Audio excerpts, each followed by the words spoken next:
10 ஆண்டுகள் வரை செல்லுபடியாகும் கடப்பிதழ்களை வெளியிட உள்துறை அமைச்சு தயாராக உள்ளது. ஆழமான ஆய்வுகள் மற்றும் சம்பந்தப்பட்ட தரப்புகளுடன் மேற்கொள்ளப்பட்ட கலந்தாய்வுகளின் அடிப்படையில் மலேசியா அதற்கு தயாராகியுள்ளதாக அமைச்சர் டத்தோஸ்ரீ சைஃபுடின் நசுத்யான் இஸ்மாயில் தெரிவித்தார். எனினும் இது எப்போது அமலுக்கு வரும் என்பதை பின்னர் அறிவிப்போம் என்றார் அவர். 10 ஆண்டு காலத்திற்கு செல்லுபடியாகும் கடப்பிதழ்கள் ஒன்றும் புதிய விஷயம் அல்ல.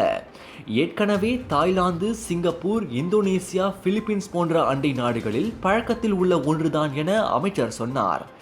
நடப்பில் மலேசிய கடப்பிதழ்களின் செல்லுபடியாகும் காலம் 5 ஆண்டுகள் ஆகும்.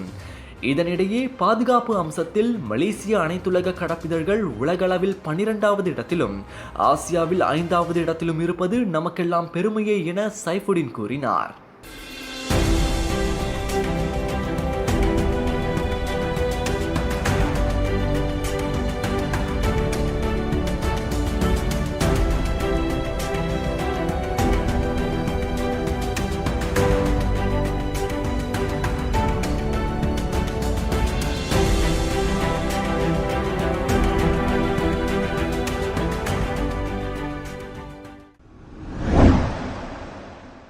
அண்மையில் மறைந்த சமூக ஊடக பிரபலம் ஏஷா எனும் ராஜேஸ்வரி சந்தித்த இணைய பகடிவதை குறித்து அவரின் தாயார் போலீசில் புகார் செய்துள்ளார். ஏஷா தொடர்பில் டிக்டாக்கில் வீடியோவை பதிவேற்றியதுடன் நேரலையில் அவதூறாக பேசியதாக கூறி 2 ஆடவர்கள் மற்றும் ஒரு பெண்மணிக்கு எதிராக 56 வயது புஷ்பா பி ராஜகோபால் புகார் செய்தார். அவர்களில் முன்னாள் போலீஸ் அதிகாரியும் ஒருவராவார். வெள்ளிக்கிழமை மாலை 6 மணி அளவில் ஸ்லாங்கூர் கோம்பாக் போலீஸ் தலைமையகத்தில் புகார் அளிக்க வந்தவரிடம் சுமார் 2 மணி நேரங்கள் வாக்குமூலம் பதிவு செய்யப்பட்டது.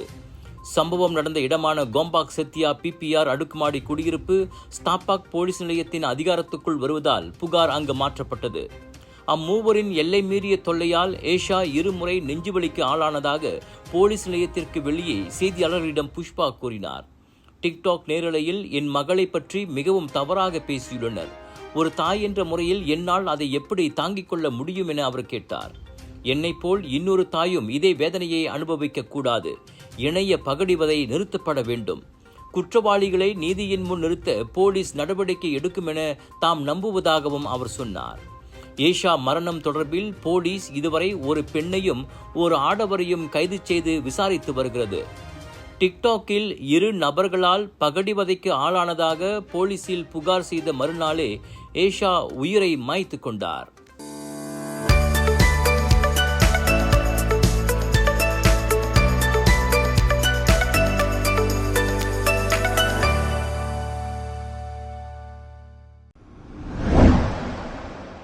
சமூக ஊடகங்களில் வைரலாகியுள்ள தண்ணீர் விநியோக துண்டிப்புக்கான சிவப்பு நிற நோட்டீஸ் லேபிள் தங்களுடையதுதான் என ஸ்லாங்கூர் நீர் விநியோக நிறுவனமான ஆயர் ஸ்லாங்கூர் உறுதிப்படுத்தியுள்ளது. அது தண்ணீர் கட்டண பாக்கியை வைத்திருக்கும் வாடிக்கையாளர்களுக்கு பயன்படுத்தப்படும் நோட்டீஸ் அடையாளமாகும். அது பலர் அஞ்சுவது போல் ஸ்கேம் மோசடி அல்ல. ஒருவேளை கட்டண பாக்கி இல்லாத வாடிக்கையாளர்கள் யாராவது அந்த நோட்டீஸை பெற்றிருந்தால் 1530 என்ற எண்ணில் வாடிக்கையாளர் சேவை மையத்தை தொடர்பு கொள்ளுமாறு ஆயர் ஸ்லாங்கூர் கேட்டுக்கொண்டுள்ளது. வீட்டில் தண்ணீர் விநியோகம் திடீரென துண்டிக்கப்பட்டதாகவும் வெளியே போய் தண்ணீர் மீட்டரை பார்த்தபோது அந்த சிவப்பு லேபிள் அடையாளம் இருந்ததாகவும் பயனர் ஒருவர் சமூக ஊடகத்தில் புகார் கூறியிருந்தார். அதிலிருந்து QR கோட்டை ஸ்கேன் செய்து பார்த்தால் ஆயர் ஸ்லாங்கூரின் இணைய அகப்பக்கத்தை ஒத்திருந்த தளத்திற்கு கொண்டு சென்றது. ஆனால் பிறகு அது வேறு மாதிரியாக இருந்ததாக அவர் கலக்கம் தெரிவித்திருந்த நிலையில் ஆயர் ஸ்லாங்கூர் அவ்விளக்கத்தை அளித்துள்ளது. சொல்யூஷன்ஸ் வழங்கும் ஷேர் தி லவ் சித்ரீராம் படைக்கும் பிரம்மாண்ட இசை நிகழ்ச்சி ஜூலை 13ஆம் தேதி இரவு 7 மணிக்கு சிங்கப்பூர் எக்ஸ்போ ஹால் 7 நுழைவுச்சீட்டுகளை இப்போதே சிஸ்டிங்கில் பெற்றுக் கொள்ளுங்கள். ஆதரவாளர்கள் ராயல் செக்யூரிட்டி மற்றும் நான்ஸ்கின். கோலாலம்பூர் ஸ்ரீ மகா மாரியம்மன் தேவஸ்தானம் பெரும் பணம் இருந்தும் சமூகத்துக்கு ஒன்றும் செய்வதில்லை என கூறப்படுவதை அதன் தலைவர் தன் ஸ்ரீ R நடராஜா மறுத்துள்ளார். தேவஸ்தானத்தின் மீது இது போன்ற குற்றச்சாட்டுகளை அள்ளி வீசுவோர் முதலில் ஒன்றை புரிந்து கொள்ள வேண்டும். ஸ்ரீ மகா மாரியம்மன் தேவஸ்தானம் நீதிமன்ற ஆணையின் கீழ் செயல்படும் ஒரு ஸ்தாபனமாகும். அதாவது ஆலய வழிபாடுகள், பூஜைகள், திருப்பணிகள் போன்ற தெய்வ காரியங்களுக்கு மட்டுமே தேவஸ்தானத்தின் நிதி பயன்படுத்தப்பட வேண்டும் என நீதிமன்ற ஆணை தெரிவிக்கிறது. அதன்படியே தேவஸ்தானமும் செயல்பட்டு வருகிறது. இருந்தாலும் சமூக கடப்பாட்டிலிருந்து நாங்கள் ஒருபோதும் விலகியதில்லை. ஆண்டுதோறும் சமூக உதவிகளுக்காகவே 1 லட்சம் ரிங்கிட்டை ஒதுக்கி வருகிறோம். இவ்வாண்டு இதுவரையில் மட்டுமே 84,691 ரிங்கிட்டை சமூக உதவிகளுக்கு வழங்கியுள்ளோம். உயர்கல்விக்கூட மாணவர்கள், சிறுநீரக சுத்திகரிப்பு சிகிச்சை தேவைப்படுவோர் உள்ளிட்டோருக்கு அவ்வுதவிகள் வழங்கப்பட்டன. ஆனால் குறை கூறுவோரின் கண்களுக்கு அது தெரிவதில்லை என தன் ஸ்ரீ நடராஜா சொன்னார். இன்னொன்று, அவர்கள் நினைப்பது போல் பணம் கோடிக்கணக்கில் கொட்டவில்லை. நாங்களும் சில சமயம் நன்கொடைகளை பெற்றுதான் ஆலய பணிகளை செய்து வருகிறோம். குறை கூறுபவர்கள் குறை கூறட்டும். தேவஸ்தானம் தனது வழியில் சமூகத்துக்கானதை தொடர்ந்து செய்து வரும் என வெள்ளிக்கிழமை நடைபெற்ற உதவி வழங்கும் நிகழ்வுக்கு பிறகு பேசிய போது தன் ஸ்ரீ ஆர் நடராஜா கூறினார். தனது காந்த குரலால் குறுகிய காலத்திலேயே அனைவரின் மனதையும் கொள்ளை கொண்ட கர்நாடக இசைக்கலைஞரும் பாடகருமான சிட் ஸ்ரீராம் இன்று சிங்கப்பூரில் பிரம்மாண்ட இசை நிகழ்ச்சி நடத்துகிறார். அன்பை பகிர்வோம், ஷேர் த லவ் என்ற தலைப்பில் இன்றிரவு 7 மணி முதல் 10 மணி வரை சிங்கப்பூர் எக்ஸ்போ ஹால் 7 மண்டபத்தை அவர் அதிர வைக்கவிருக்கின்றார். 4000 பேர் அமரக்கூடிய அரங்கம் சிட் ஸ்ரீராமின் மெல்லிசையிலிருந்து அதிரடி பாடல்களால் நனையும் என எதிர்பார்க்கப்படுகிறது. பாடகராக மட்டுமின்றி பாடலாசிரியர், இசையமைப்பாளர் என பன்முக திறமை கொண்ட சிட் ஸ்ரீராமுடன் ஒரு மறக்க முடியாத மாலையை வழங்குவதில் பெருமிதம் கொள்வதாக ஏற்பாட்டு நிறுவனமான VZ சொல்யூஷன்ஸ் கூறியது.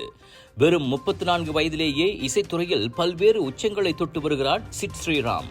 தமிழ், தெலுங்கு, மலையாளம், கன்னடம் என தென்னிந்திய மொழிகள் மட்டுமல்லாமல் ஹிந்தி, மராட்டி, ஆங்கில மொழிகளிலும் தனது இசையாலும் குரலாலும் அதகலப்படுத்தி வருகிறார். இவரது வசீகர குரலும் பாடல் வரிகளிலும் இருக்கும் ஒருவித ஈர்ப்பு சக்தியும் இன்றைய இளைஞர்களை வசியப்படுத்தி கட்டி போட்டு வைத்துள்ளன. சிட் ஸ்ரீராமின் இந்த பிரம்மாண்ட இசை நிகழ்ச்சிக்கான டிக்கெட்டுகளை சிஸ்திக் இணையதளத்தில் வாங்கிக் கொள்ளலாம். ஸ்லாங்கூர் புட்டாலிங் ஜெயாவில் உடற்பயிற்சி மையத்தில் அறிமுகமான வங்காளதேச ஆடவரை வீட்டுக்கு வரவழைத்து ஓரின புணர்ச்சிக்கு கட்டாயப்படுத்திய உள்ளூர் ஆடவன் கைதாகியுள்ளான். 37 வயது அந்நபர் நேற்று காலை பேராக் ஈப்போவில் கைதானதை புட்டாலிங் ஜெயா மாவட்ட போலீஸ் தலைவர் துணை ஆணையர் ஷருல் நிசாம் ஜாஃபார் உறுதிப்படுத்தினார். சந்தேக நபர் விசாரணைக்காக தடுத்து வைக்கப்படவிருப்பதாகவும் அவர் சொன்னார்.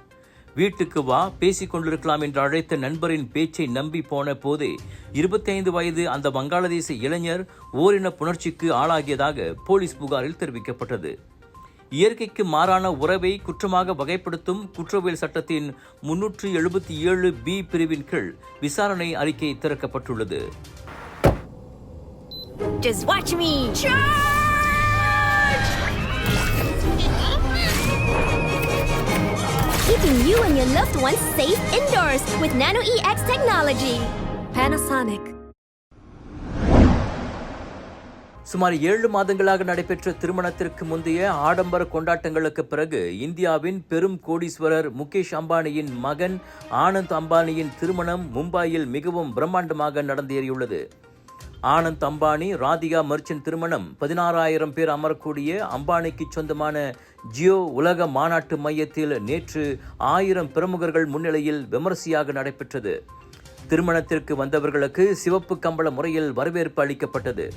மேற்கத்திய பிரபலங்களான கிம் கர்டேஷியன், நிக் ஜோனஸ், ஜான் செனா முதற்கொண்டு பிரிட்டன் முன்னாள் பிரதமர் Tony Blair, super star Rajinikanth, Salman Khan, Anil Kapoor, Sanjay Dutt, இசையமைப்பாளர் AR ரகுமான், பிரியங்கா சோப்ரா உள்ளிட்ட வட தென்னிந்திய சினிமா நட்சத்திரங்கள் வரை இந்த நூற்றாண்டின் மிக ஆடம்பர திருமணங்களின் ஒன்றாக கருதப்படும் இந்நிகழ்ச்சியில் பங்கேற்று மணமக்களை வாழ்த்தினர். திருமணத்துக்கு பிறகு மணமக்களுடனான நடன நிகழ்ச்சியில் ஆனந்த் அம்பானியுடன் சூப்பர் ஸ்டார் ரஜினிகாந்த் நடனமாடும் வீடியோ சமூக ஊடகங்களில் வைரலாகி இருப்பதும் குறிப்பிடத்தக்கது. திருமண நிகழ்ச்சியின் ஒரு பகுதியாக முன்னதாக 50 ஏழை ஜோடிகளுக்கு இலவச திருமணம், மும்பையில் தொடர்ந்து 40 நாட்களாக விருந்து என கொண்டாட்டங்கள் களை கட்டின. தனது மகனின் திருமணத்திற்காக அம்பானி மொத்தம் 5000 கோடி ரூபாயை செலவிட்டிருப்பதாக கூறப்படுகிறது. தென்னிந்திய மாநிலம் தெலுங்கானாவின் ஹைதராபாத்தில் உள்ள பல்கலைக்கழக தங்கும் விடுதியில் தயாரிக்கப்பட்ட சட்னியில் உயிருள்ள எலி நீந்திய சம்பவம் வைரலாகி அதிர்ச்சியை ஏற்படுத்தியுள்ளது. மாணவர்களுக்கு காலை உணவாக கடலையுடன் இட்லியும் சட்னியும் தயாரிக்கப்பட்டுள்ளன. சட்னி வைக்கப்பட்டிருந்த பானை மூடப்படாமல் இருந்ததால் அதில் உயிருள்ள எலி ஒன்று விழுந்துள்ளது. உணவக பணியாளர்கள் அதை கவனிக்கவில்லை. ஆனால் மாணவர்கள் கண்ணில் அது பட்டுவிட்டது. பானையில் ஏதோ நீந்துவது போல் தெரிந்ததால் சந்தேகத்தில் உற்று பார்த்த போதுதான் அவர்கள் அதிர்ச்சி அடைந்தனர். சட்னியில் எலி நீந்துவதை தங்களது கைபேசிகளில் வீடியோ எடுத்து அது குறித்து தங்கும் விடுதி நிர்வாகத்திடம் புகார் அளித்துள்ளனர். ஆனால் உணவக நடத்துனர் மீது நடவடிக்கை எடுக்காமல் மாணவர்களை சமாதானப்படுத்தும் முயற்சியை மேற்கொள்ளப்பட்டதாம். இதனால் ஆத்திரமடைந்த மாணவர்கள் பல்கலைக்கழக தங்கும் விடுதி நிர்வாகத்துக்கு எதிராக போராட்டத்திற்கு தயாராகி வருகின்றனர்.